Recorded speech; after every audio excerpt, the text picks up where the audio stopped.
Hello, hello. Welcome back to Let's Talk Bradbury. If you have not subscribed to the channel, please do. All right, so after a week-long break, I'm back at it with the first videos of the new year here on Let's Talk. I'm going to continue through the stories of Ray Bradbury. This is a 100-story collection. We are up to story number 36, hoping to get through the rest of them sometime early this year. I got distracted last year and hopefully going to be more focused this year. Get a bunch of them done over the winter and then move on to some other projects here on Let's Talk later in the year. But today's tale is from 1953. It is called The Golden Apples of the Sun.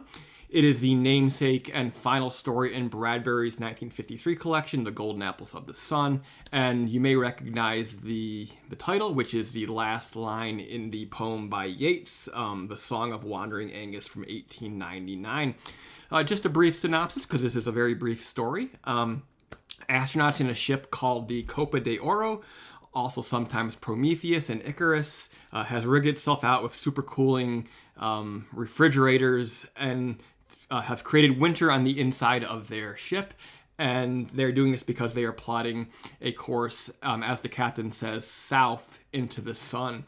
And this is actually really, really relevant because just a couple weeks ago, for the first time, humanity actually apparently touched the sun, grazed the surface of the sun with a probe. But the captain pilots the ship south, and they are headed for the sun. Along the way, as one of his suits, as one of the crew members' suits fails, someone dies instantly, and they all sort of mention the fact that we were, for the first time in our lives, at the risk of instant death. By comparison, the way people die normally, in 20 seconds by gunshot or whatever would seem like an eternity. That's what he says. They're very much in a state of peril. But they get the refrigeration fixed. They use a robotic arm, very similar to the ones we use on the space station.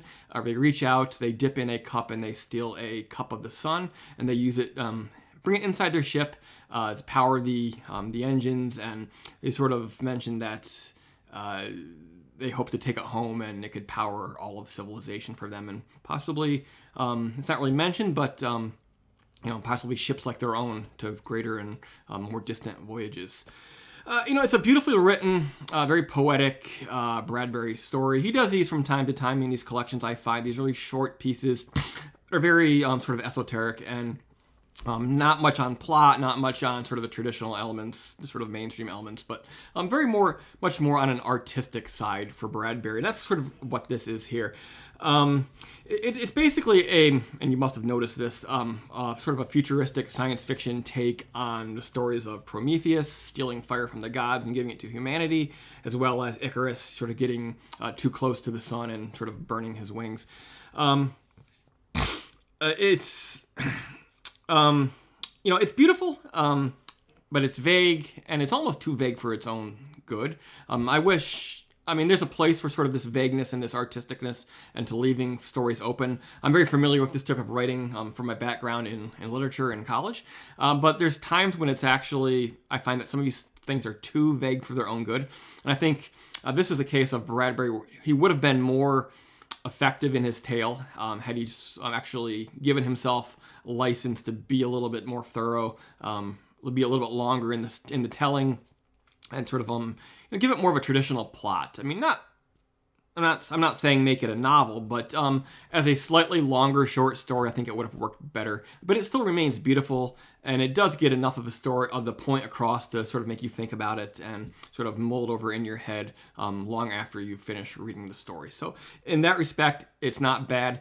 And I almost wonder if perhaps it would have been a better story if he'd done what Yeats had done, sort of the inspiration for the story, and actually done it as a poem. I don't really know if Bradbury actually wrote much poetry or any. Haven't read any, but it actually feels almost like a piece that would lend itself greatly to that format. But yeah, that is The Golden Apples of the Sun from 1953. Beautiful little tale from Ray Bradbury.